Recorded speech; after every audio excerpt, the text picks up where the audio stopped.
Hey guys, what's up? This is Casey. And Coach Tom. And this is Shot Science Overtime number 209. All right. Getting up there. We want to welcome you guys to the show, and thanks for showing up on our Sunday afternoon live show. We usually do these where we have a topic that we talk about at the top of the show, something that we think is going to help you guys become a better basketball player, maybe cut out some of the learning curve, and just maybe make life a little bit easier than trying to do it all on your own. And just sharing. Yeah. And then also give you guys an opportunity to ask us questions and maybe get some answers that you might otherwise maybe not be able to get right away. Right. So while we're doing our topic at the top of the show, you guys send us your questions on anything basketball related. So it can be shooting, passing, dribbling, defense, how to talk to your coach, vertical jump, athletic training, whatever it is. Send those questions to us and we will do our best to answer those. Also, make sure you tell your friends and family to check us out because that helps us grow the team, and we would appreciate it so much if you guys would help us do that. And also check out all of our social media stuff. We're on all of the goofy things that you can find on the internet, whether that's Facebook, Twitter, Instagram, doing different things in different places. And also check out shotscience.com because you can get a cool t-shirt like that. And support us with some other stuff too, like our training things on there, and also just kind of figure out what we're all about. And tell us where you're from. Hold on, you're jumping the gun on that. Jeez. Sorry about that. We'll get into our topic. I don't want to do that one just yet. I gotcha. Okay, so while we're talking about our topic, we'd love it if you guys would send us your questions and also reach out to other people and tell them that we're online right now and help us get people going. What's up says, do slashers have to be tall? We will answer that question when we get to the question and answers part, but thanks for sending that in already. Okay, so our topic for today is what? You have 1 month to prepare for your season. Because we're right at that time where kind of basketball is starting to gear up. Yeah, in the United States. In the United anyway. States, at least. Yeah. Basketball will be starting up in about 4 weeks, typically. But this is all. It's true for any time. So it's like this is something it is. It's true for any place or any time. But the upshot of it is that probably speaking more directly just to the people that are in the United States, let's say. No, but we're talking to everybody. We're not going to shut anybody out. No, but it doesn't matter when your season starts or if you're in the middle of your season or anything like that.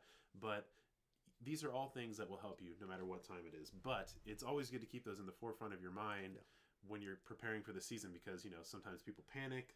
They worry about the fact that they're not ready to get going. So what are some things that people should start off by thinking about? One of the first things that comes to my mind as I think about basketball coming in, first of all, is you need to be in really good condition before you get there.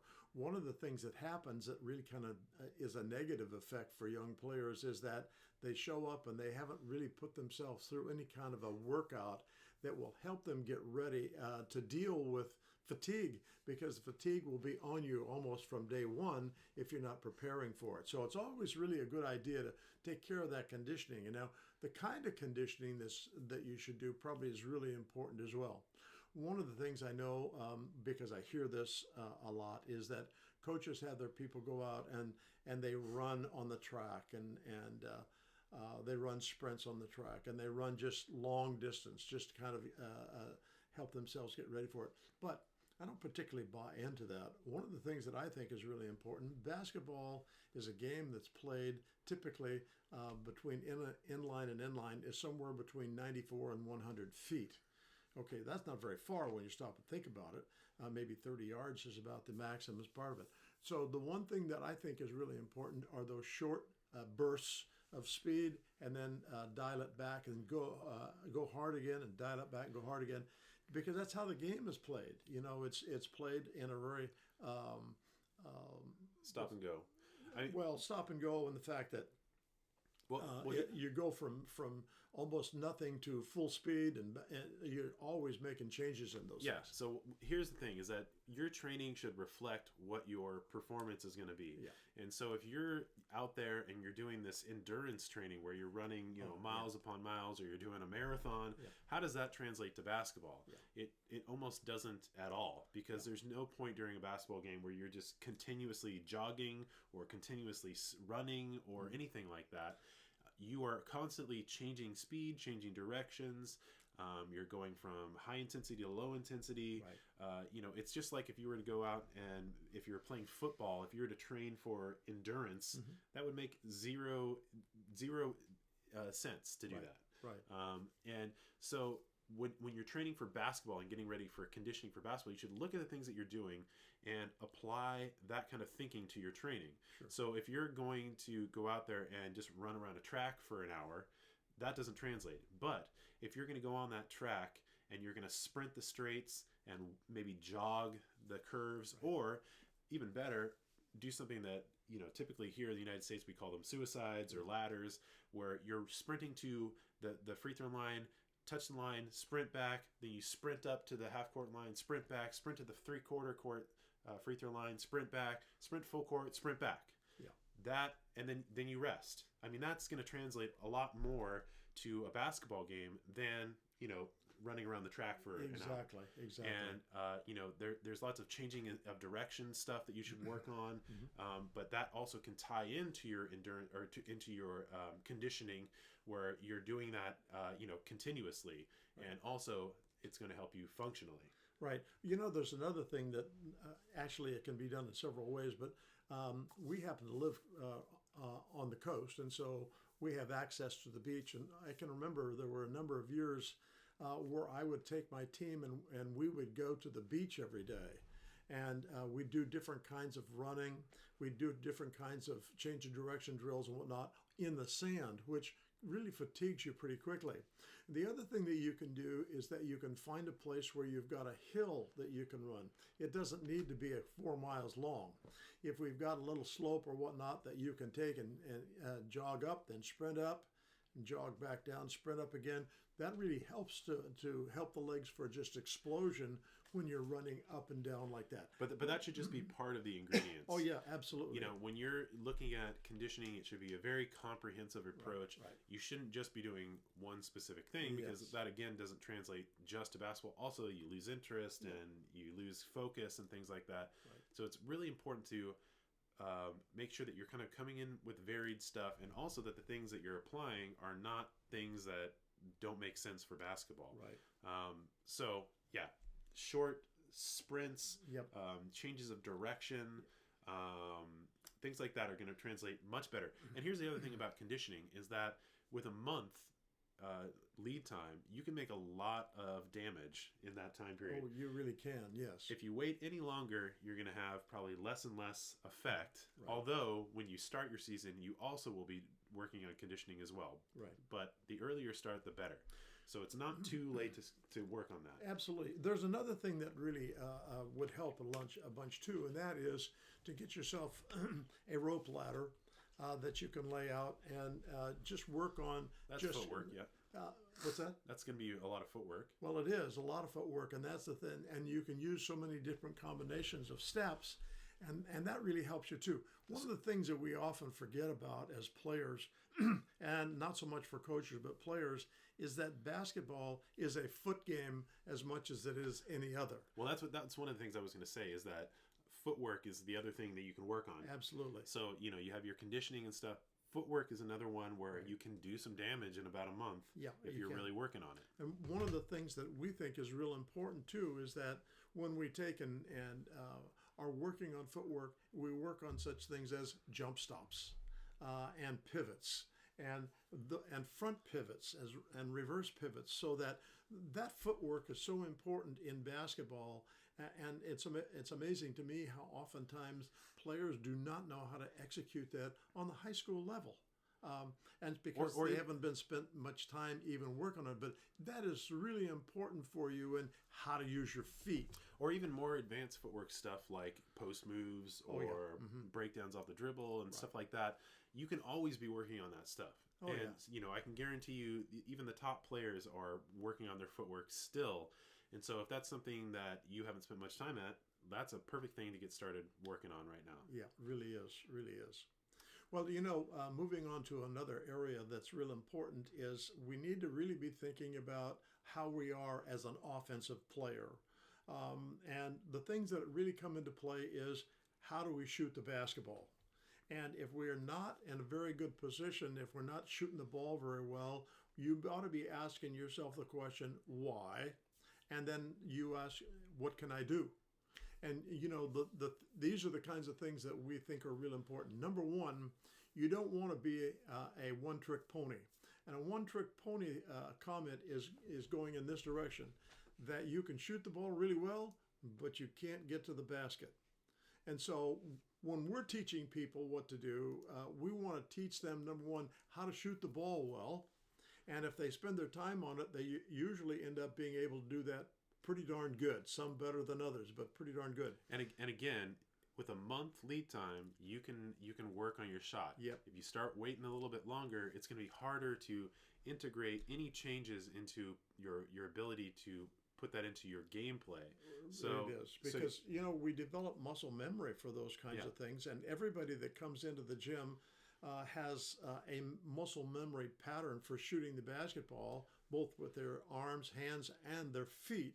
And what happens is that sometimes, because we don't have very good direction in learning how to shoot the basketball, we get these bad habits. And the bad habits don't break down really very quickly. Right. We tend to want to go back to those because they're comfy. And the thing that's real important is that when you're learning to do something like shoot the ball differently, is that it's going to be kind of a bummer, because you're going to feel, well, I can't shoot the ball anymore. Well, maybe at that moment you can't, but what happens is you go over time and you have a nice program to help you through this. Your game, your shooting is going to improve. Now, but you don't want to go into your season with a half-baked shot either. No. And so it takes a lot of time to do that. Yeah, so you don't want to wait and then try to implement it in a couple weeks when your season is starting, because then you're not going to have the consistency or anything set up, or the ability to apply that while you're in the game. You know, because if you're trying to make changes to your shot and then go play games, that is very difficult, because you have to cue yourself, and you're thinking about it, and you're just going to sabotage yourself almost at every turn. So you need to have the ability to work up to that stuff before you try to apply it to your actual game time execution. Right. And one of the things you should keep in mind is that there are different kinds of shots that every player should be able to do or execute. And certainly we want to be able to shoot just a straight set shot from the free throw line. But you also want to be able to do that from other areas of the floor. Since the three-point game has become such an important part of basketball, you need to be able to shoot that. And sometimes it takes a little longer for you to get that one dialed in. Yep. The other thing you need to be able to do is you need to be able to shoot off the dribble. And so when we're working with players, that's exactly how we attack it. We're going to take and show you all of the fundamental skills of executing the shot. And as we get that going, then we're going to introduce catch and shoot, because that's such an integral part of basketball. And then after we've got that kind of dialed in a little bit, then we'll go to shooting off the dribble. Right. And finally, we work a lot on how to get to the basket. Okay, time out though. Yeah. Okay, guys, we need you to send send us your questions about basketball stuff, so that we have enough stuff to get started when we're done with our topic. So please send us anything basketball related question our way. I also want to ask you guys our question of the day right now, since we have people that are here. And that question is the same question that we ask every single week that we do one of these shows, because it's very important to us. And that question is this: where are you located in the world? Yeah, we want to know where you're from. We want to know where you guys are from. We are in Santa Cruz, California, so we are on the coast south of San Francisco. We want to know if you are from Japan, if you are from Australia, if you are from Cameroon or Lithuania. So please let us know where you guys are in the world, and maybe tag a few people to let them know that they need to join us too, so that we can keep growing the team. But we would appreciate that. Let us know where you guys are from, and send us your questions, because we only got a couple and we need to get a few. Usually they really pile on when we start working on stuff here. And so if you want your question answered, now would be a good time. Okay, so back to what you were saying. Let's get back to that. Yeah. So those are the elements of the game offensively that you need to spend time on. The other thing that we oftentimes don't give enough credit to is defense. And, you know, there are several things that I would say about defense that are super important. Number one, and I'm just going to mention two or three of them, and there are probably as many as 15 or so that are key components to good defensive basketball. I'm not a proponent of the zone defense, and I'm not going to go over why. Even though we use it from time to time when we're getting our rear ends handed to us, sometimes and because we're not really working hard enough on defense, we'll abandon that and go to the zone for a while, and then we'll come back to it if we can. But the thing that's really important when we're playing basketball is, number one, how to move your feet.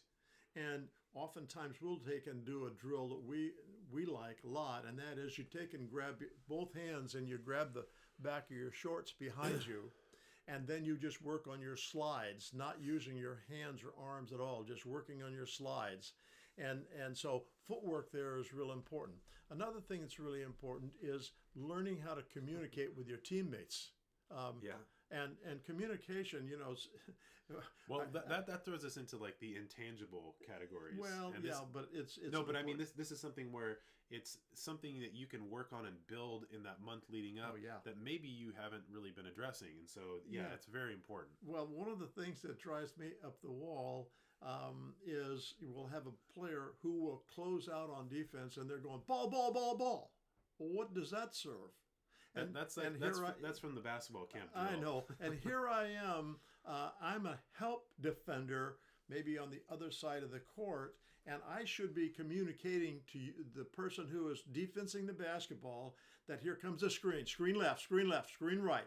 Yeah, so I'm communicating definite information that helps people on defense, because oftentimes just that useless chatter doesn't do any good.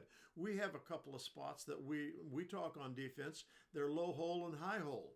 And those two locations are really important for us in controlling the middle of the floor.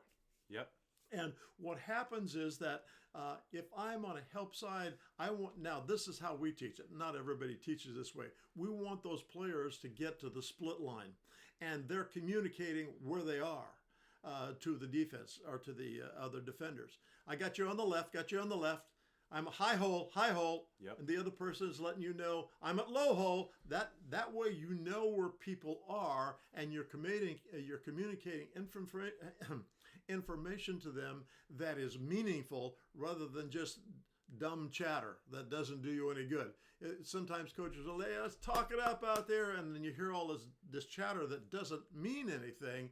And so that's an important element of the two. How do you practice on that? That's probably a tougher one, but some of it is mindfulness and knowing kind of maybe you have to write down the keywords you're going to use a lot, or knowing the situations where it's essential to communicate. Yeah. That is certainly something that is very important. Oh, yeah. And don't worry. Some people, I think, are worried about if they're talking like that, somebody's going to judge what they're saying or whatever, or somebody on the sideline is going to... Who cares? Yeah, exactly. You're trying to convey information that is going to stop the other team from taking advantage of you. And a lot of times they're trying to do things to catch you and your teammates off guard, whether it's setting a screen or setting up some kind of, give and go situation or something like that. So if you are taking that away from them, that should really be the focus. Who cares what anybody else is thinking? Exactly. And, and sometimes people get into these code word stuff and all that. Forget that.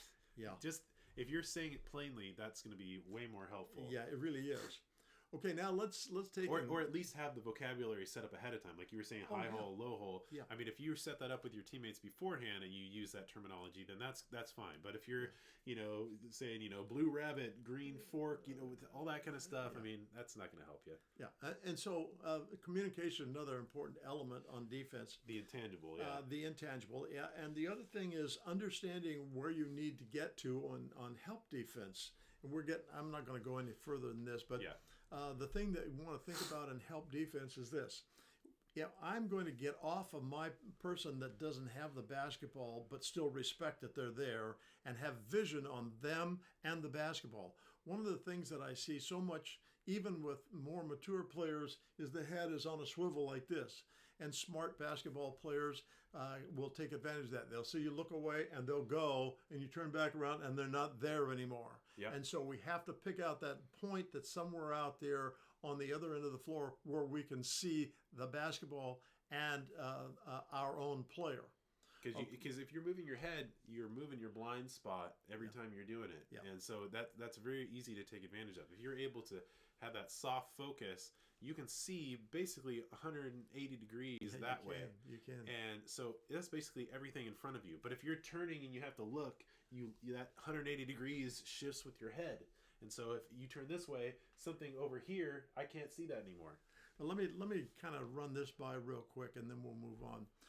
One of the things that's really key in the vision thing is when we have our own player and the person with the basketball not being the same person, we have to pick out a vision point out there that, like Casey said, it's a soft point out there where I can see both of those things. If I cannot see at 180 degrees, like right now I can see both my fingers and they're just about 180 degrees, I need to take a step back. Yep. If I take a step back, now the focus is much better for me. So you have to adjust sometimes your position on the floor. Okay, let's move on. Okay. So, I mean, there are many more things that we could go over, and maybe we'll hit a few more as we go along. Yeah. But if you have a month, you can really make a difference. Yeah. The longer you wait, the smaller that window is to really get things done. Well, on top of that too, there's a possibility that maybe you don't make the team because you didn't prepare yourself for it. Yeah, that's one thing that we've talked about this many times before, and I think we even have videos on it and stuff. Is that so many people think that the first day of basketball is the moment they step into tryouts. Yeah. And that is the worst thing that you can do, is walk into tryouts and think that is the time to work on your game. Yeah. Because a little late then. That's like the selection process right there. Right. And so you need to make sure that you're in there, you're working on everything over the course of your off season or whatever to get better and better and better, so that when you step into a tryout that you're ready to go. Other thing to consider when you go to a tryout, and I suggest you guys go check out our videos on tryouts and stuff like that, because if that's something that you've never experienced or you've been frustrated by in the past, go check that out. But a lot of times, the people that are going to be on the team are already pre-selected. Right. And the tryout is really either for show, or it's kind of like a wild card situation, or where to satisfy parents, yeah, or satisfy administration of the school. But the reality is, you don't want to be a casualty because you're not prepared. Yeah, so I mean, you could go to tryouts and be the best player at the tryouts and not make it, or feel like you got edged out by somebody that wasn't good enough. But I mean, that happens all the time. But a lot of times, those teams are already selected. I know that most every time that I went to a tryout, the teams were already basically set. Well, they have a pretty good idea who they're going to take, and there's very seldom ever a surprise person that shows up. If they do, they're usually not somebody that the coach is really very let's see, what's the word I'm looking for? That he knows really very well, and so yes. The thing is, you want to take all that out of the equation. Let me run one more thing by you. I think is real important too, and in getting prepared for the season. Some of the biggest problems that I see in basketball players in the high school level, and maybe even the junior high school level too, particularly there, and sometimes even more so in the girls' level of basketball, their passing is atrocious. And we need to have those basic passes that coaches spend time trying to help you learn how to do. And I'm not going to go through the litany of those, but we have to be effective in moving the ball from one person to another. And oftentimes we will tend to throw balls where the defense can step in and tap it away and go, or they can step in and steal the ball, and now they can go the other end and get going. A lot of times that comes down to laziness or just unaware. Yep. Yeah. And passing into the post is one that is an official fail for most people. Yeah, it is, because most people don't know how to throw the ball into the post, and the post doesn't know how to call for the ball oftentimes too, or set themselves up to receive it. Yeah, and the thing is that sometimes some of that coaching slides through the cracks in the floor, because coaches have to worry about so many different things that they have to bring to their practice every day, and sometimes some of that's going to be missed. And so it's really good for you to know how to do some of that. Okay, two things. I mean, this is ridiculous. You guys need to be sending us your questions so that we have stuff to talk about after we're done ranting on this stuff. But please send us your questions, and we'll get to that. And we'll also shout out the people that told us where they're from in the world too. All right. So send us those questions, and we'll jump into those in just a minute. But two things. One of them comes down to the tryout stuff. You should be, if your coach is having open gyms, or even if he or she is not, go to your coach and ask them what is going on before the season even starts or whatever. Make sure they know your face before you show up at tryouts, and they see you and they know that you're working on things. Otherwise, if they're just seeing you for the first time at tryouts, you may have a real bomb of a day, and that's the only time they get to see you. Yeah. And also, if they know you and they see you and they see that you're dedicated to what you want to do, then they're going to be more apt to be there and work with you and want you on the team and see that you're doing all the things that need to be done to be on the team. Well, and oftentimes, just my own personal experience, there were people would show up for tryouts and they're totally unprepared to do the things that we've talked about. Well, how are you going to take and select them on a team when they really don't have those abilities to deal with the game?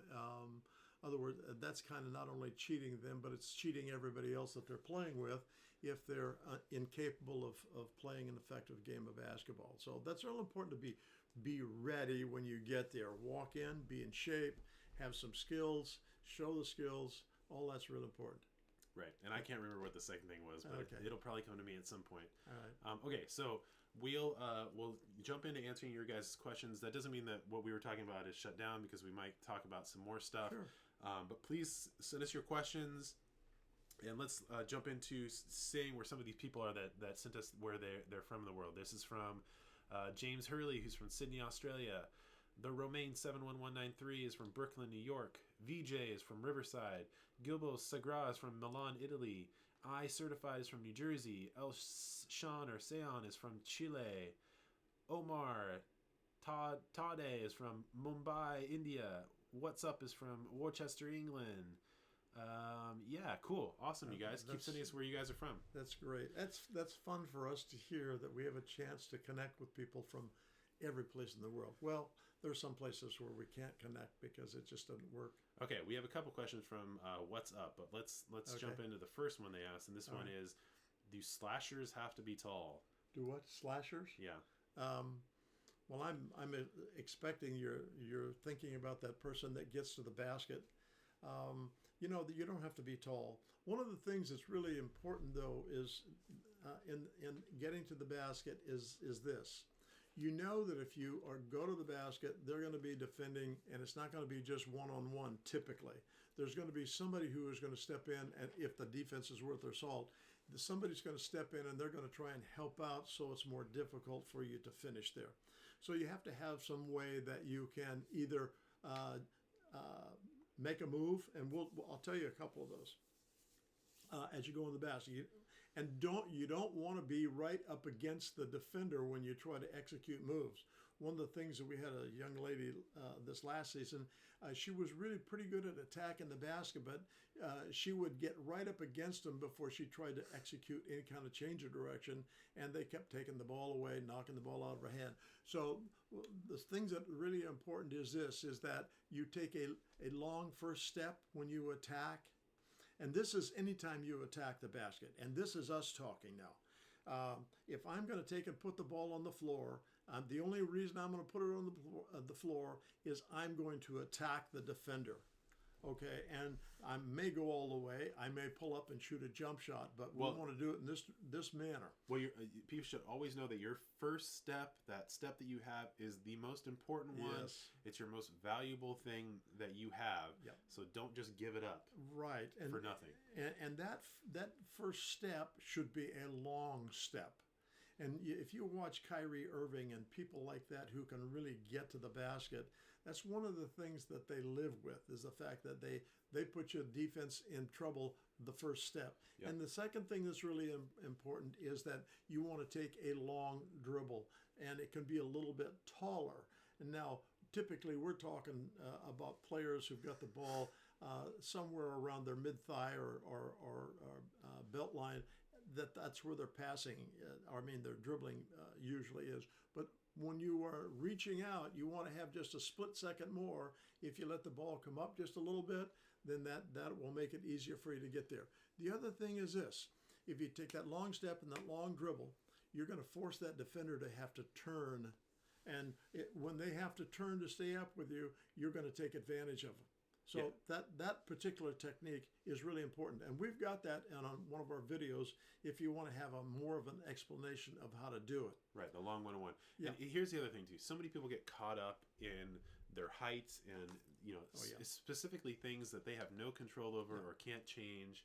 And a lot of people use that as an excuse. Well, if I was only 4 inches taller, or if I was 6'6", or okay, but you're not, and you can't do anything about it to get any taller, bigger, or anything like that. So why worry about that kind of stuff? Number one, and if you look at let's talk about people that we know, because it's the NBA, and people know NBA players and stuff. If you look at somebody like Steph Curry. Steph Curry is going up against people that are anywhere from his height to almost 1.5 feet taller than him. Yeah. And he is not the fastest guy. He's not the quickest guy. He is not probably the strongest guy or the most athletic in any sense. But he has developed his skills and everything like that so that he is able to take on those people who may be 6'9" and more athletic than him, more faster, jump higher, all those things. So if you're counting yourself out or worried so much about your height, that's not the right way to look at things. Look at things that you can focus on and change, like your ability to handle the ball, how to neutralize people, how to create space, make sure you have a shot and an attack, all those things. And you also kind of need to have an idea that, okay, I can't make this, and so then, and this is something that we teach everybody. If you can't get there, you make a jump stop right now, and then you pivot away from the person on defense. Now, it's very difficult for them to get to it when you pivot away. Now, there's several other moves, but I'm not going to. We don't need to get. Okay, so the other thing is that you're talking about slashers and stuff like that. Okay, one of the problems that we have with stuff like that is that people get so focused in on pigeonholing themselves into these categories, whether it's I'm a point guard, I'm a shooting guard, I'm a slasher, I'm a post player, I'm a perimeter player, whatever. You should not be focusing on that stuff. You should be focusing on being a complete basketball player that can do everything. Yes. Even post players need to be able to do that. Yeah. If you're a slasher and you can't shoot, you're not very valuable. Well, stop for just a second there, Casey. If you're a slasher and you can't shoot, the defense is going to sag off on you, and there's not going to be any way you can really get by them because they're playing you soft, knowing that either you won't shoot the ball or you can't shoot the ball. Yeah. So what I was going to say is that they'll take that away from you. Yeah. And the reverse is true. If you're a shooter and you can't attack, then they're going to take your shot away from you. They're going to get right up in your grill with you, and you're not going to be able to do much of anything. And being good at everything will only make you a more valuable player. Because there's going to be times where the guys that are classically point guards get forced down into the post, or where a post player is getting shut down in the post or pulled to the perimeter or whatever for whatever reason, whether it's circumstantial or it's because of the team you're playing on or whatever. You need to be able to do everything. So we get a little bit flustered every time we see people that are saying this specific type of player should be this and that and this. Well, that's like old school basketball. Things aren't like that anymore. I'm a product of old school basketball. Yeah, but you're able to evolve too. It's like you could get away with being a slasher in like the 1970s or something like that. And when I was a younger guy playing high school, there were some guys that they made their living on that because they couldn't shoot the basketball, and they were able to get there. Okay. Anyways, rant paused. Rant on, Ron. We also have Zeno here he says greetings from Amsterdam. All right. They also say the basketball season already started over here. Unfortunately, we are 1-2. We are 1-2 over the first 3 games, but we've made a lot of changes to our game plan, which comes with errors. We'll get better. We don't have a coach, by the way. Most of our teams don't. Awesome. Wow. You don't have a coach yet. We'll volunteer. If you can get us over there, we'll volunteer. But yeah, if you are having a rough start to your season, yeah, you just got to make some adjustments. You do. And maybe reassess, and also not freak out because, you can turn that stuff around. Well, and one of the things that happens with most basketball teams is that they improve as the year goes on. A team that we had last year happened to be a team of girls, and we had never coached girls before, which was a real challenge.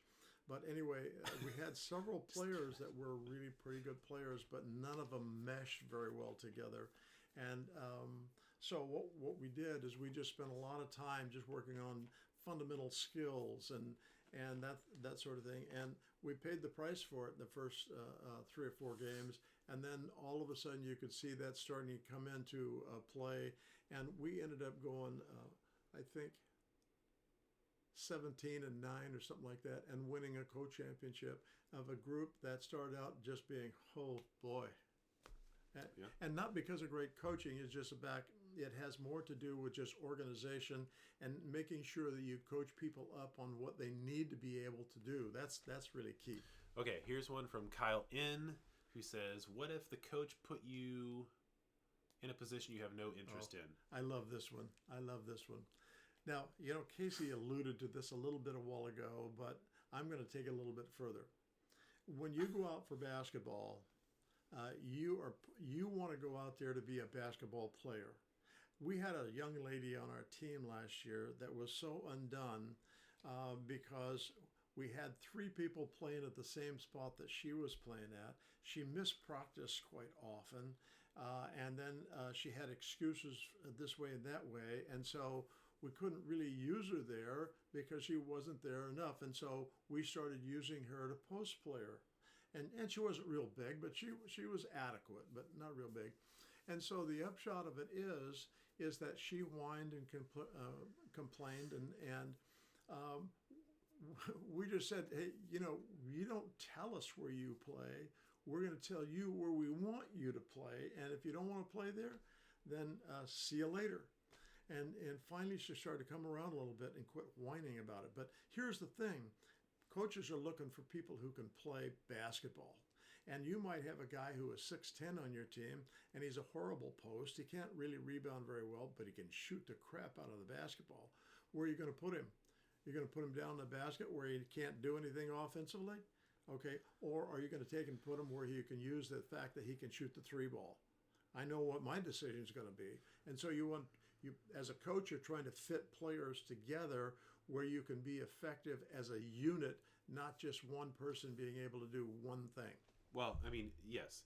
I would say that the thing is that when you play on a team, you're basically buying into the philosophy of the team, and you're playing under the leadership of the coach. Exactly right. And so you're kind of at the mercy of where they fit you in. You're not the coach, so you're not fitting the pieces together. Right. And so whether you have no interest in that position doesn't matter unless, I mean, do you have interest in playing on the team?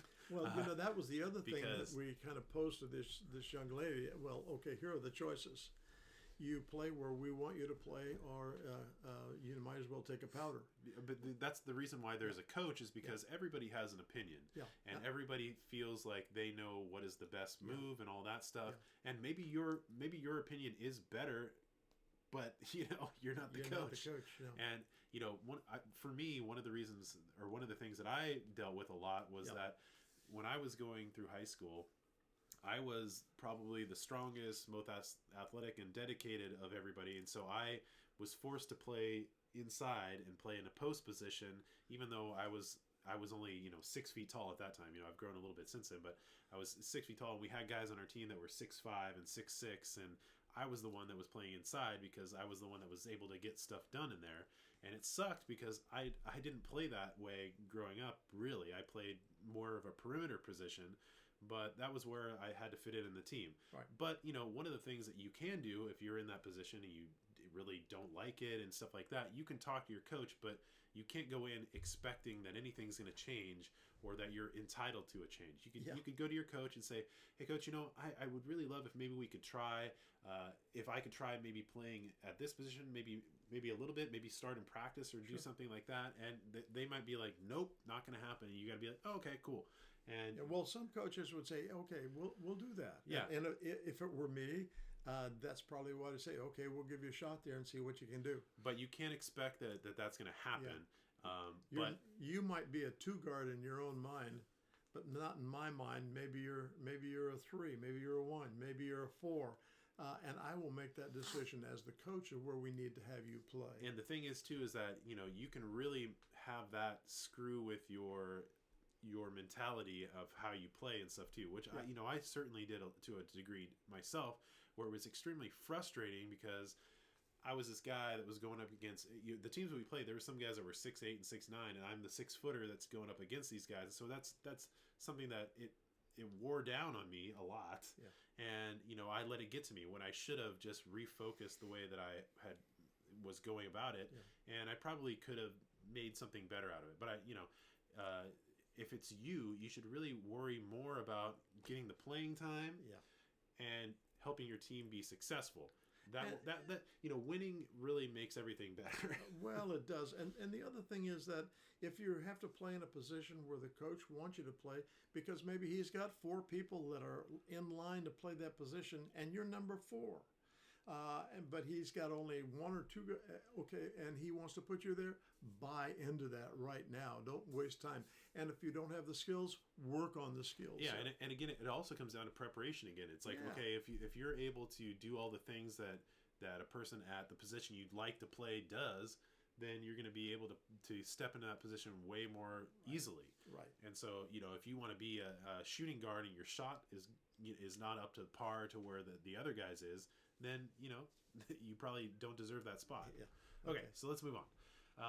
This one is from What's Up Again, who says, how can players balance scoring and passing? How can they what? Balance scoring and passing. That's easy. The person that puts the ball in the basket should be the person with the best opportunity. You shouldn't sit there and focus on whether you're getting enough points or getting enough passes. It should be, is the person that has the ball, do they have the best opportunity to score? Right? Exactly. And if you happen to be that person, you should, and you have the capability of scoring, you should do it. If not, you want to share it. And the other thing is that just because you're closest to the basket or the most open doesn't always mean that you're the best opportunity to get the score. Yeah. So that's a little bit more of a complex dilemma, but it's one of those things where you should know after you've been playing basketball what is the best opportunity to score. Right. But if you're sitting there looking at the scorebook and stats and you're going, oh man, my assists are way off and I'm not scoring enough points. I mean, if you guys are successfully converting on the offensive end, then you are doing the right things. Yeah, and always trying to keep this in mind, and this is a tough one, that maybe you're only going to score 4 points a game. That's a possibility maybe for some, well, probably for many. And other guys are going to score 16, 18 points a game. Yeah. And you have to buy into that and not be whining and complaining about the fact that, well, I never get a chance to get the ball. They don't trust me to shoot the basketball. And that's an important thing for you to remember, too. If you're not getting the basketball because your teammates are playing around you, they're playing by you, they're not sharing the ball with you, there's a reason for that. And I would be willing to bet you that in most cases, they don't trust you. Okay, when players don't trust one another, they won't share the ball with each other. And so they'll look you right in the eye and they'll give the ball to somebody else. And so they have to trust you. And that trust is built this way. They give you the basketball and you do something effective with it. And effective might be just a bounce pass to somebody cutting to the basket, or it might be just a little short hook shot that you get, and yet you don't take and turn the ball over every time you get it because you're not prepared to play. So that's an important thing for you to keep in mind too. Yeah. So this is mind-boggling. Yeah. So I mean, one of the take-homes about that stuff is that if you're not happy with the way things are going, you probably need to do more work to get things to where people can rely on you or you can rely on yourself. And to get people to trust you with the basketball.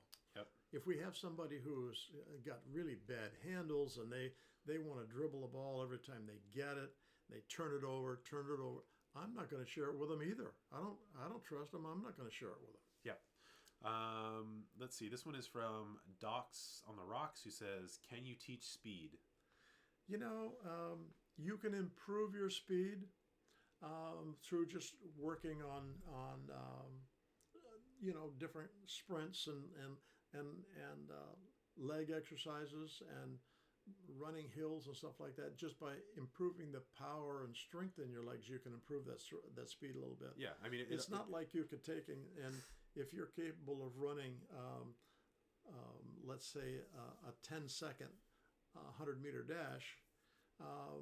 Could you improve on that? Well, it would take an awful lot of work to improve on that. Well, I mean, but if you're just an average speed, you can probably improve that a little bit through just working out and doing the right things. Well, I mean, through any kind of athletic training, you will see results. I mean, it's, if you're already at an elite level and have trained yourself to a certain point, those returns get smaller and smaller as you get to your potential. But you can definitely train to increase your speed and your strength and your athleticism. Yep. All of those are associated, related, and kind of can be worked on together. But working on speed, whether you're talking about explosive speed or foot speed or whatever, those all are things that you can work on. But again, you have to be doing the right things and doing them consistently, and also give yourself time for that to develop. It's like nobody becomes Mr. Olympia overnight. It's like they worked on that for years and years and years. So, check out some of our athletic training stuff, and you'll find some stuff that will help you with that. Yeah. Okay. This one is from Kyle N, who says, "Could you explain why I shoot air balls when shooting threes?" Oh yes, that is the easiest question to answer probably of any that we'll deal with today. Usually, when people are not able to shoot effectively from the three line, and let's say they're average size, and I'm talking mostly about high school people, but maybe there's a few college people and girls. Usually the problem is this: we don't understand how to use our shoulders and hands and arms, and then the legs.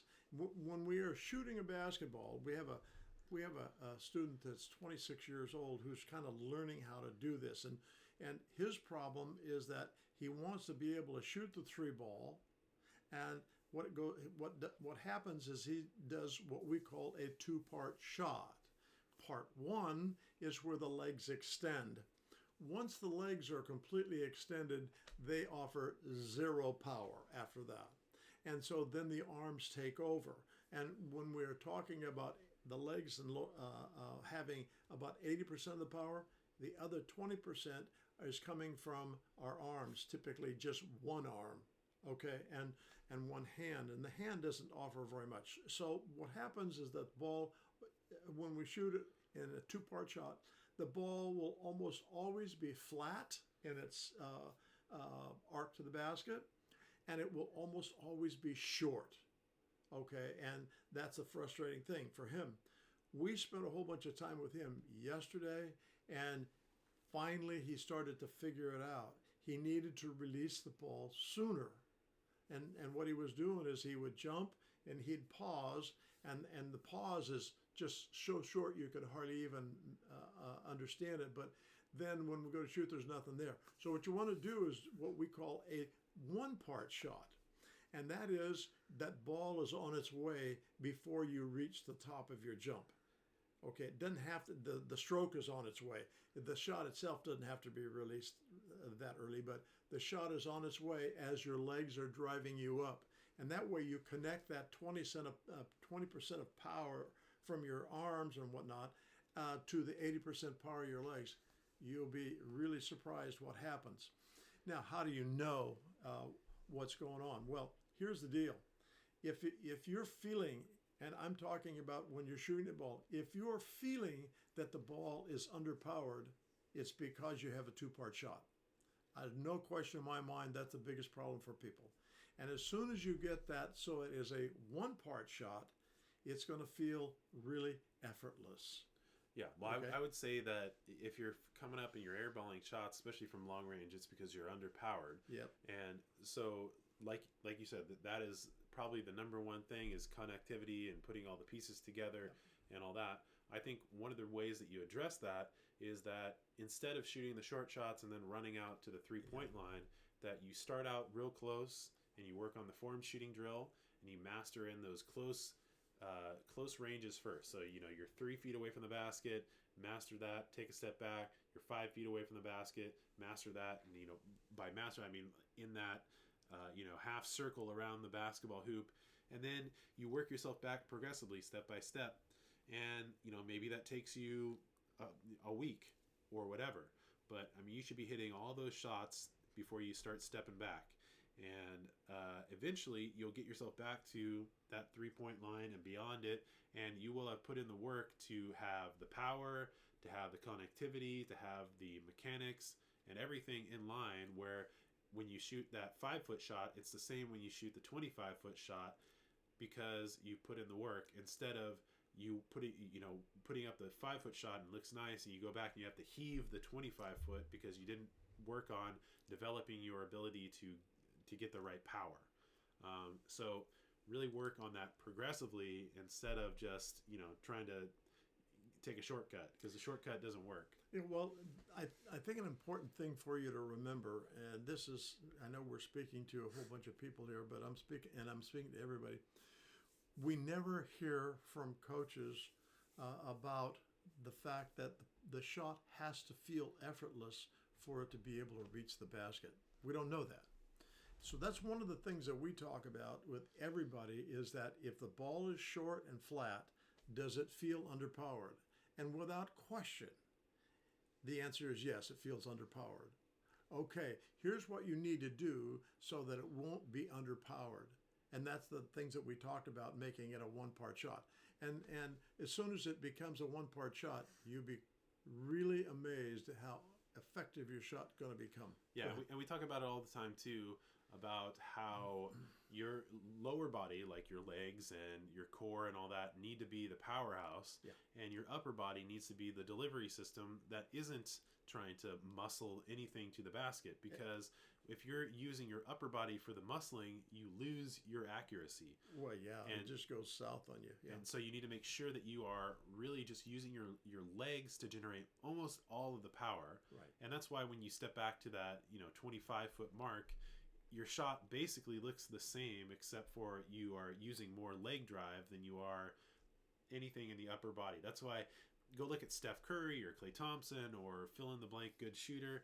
Their shot doesn't look different than when they're shooting mid-range to when they're shooting 3-point shots. It looks the same. And so that's really important to really work up to that ability to do that. And you have to do that through progressively using something like the form shooting drill. Yeah, yep. And you can find the form shooting drill on our YouTube channel, right? Yep. And we have Adnan down here who is saying stuff like hold your follow through and put your hand on the hoop when you shoot and all this stuff. And yeah, I mean those are not the cues that we necessarily use, but those are definitely kind of in the same vein of what we propose. So when you shoot the ball, you're finishing with your elbow above your shooting eye, and you're holding your follow through and keeping it up there instead of snatching it back, because if you're doing something like that can underpower your shot. There's a lot of things that can lead to a lack of power, and that is one of them. Yeah. Not having enough leg drive, an inability to connect the two parts of your body, lots of things. If you're shooting the ball from 25 feet, you need to shorten it up too.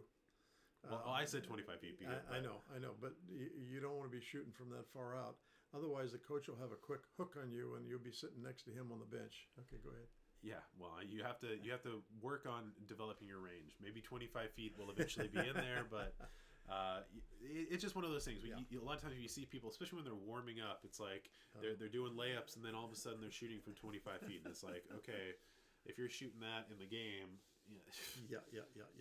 And and you know that probably translates to how they work on their game too when they go home and they're not around anybody else too. Yes, that's probably true.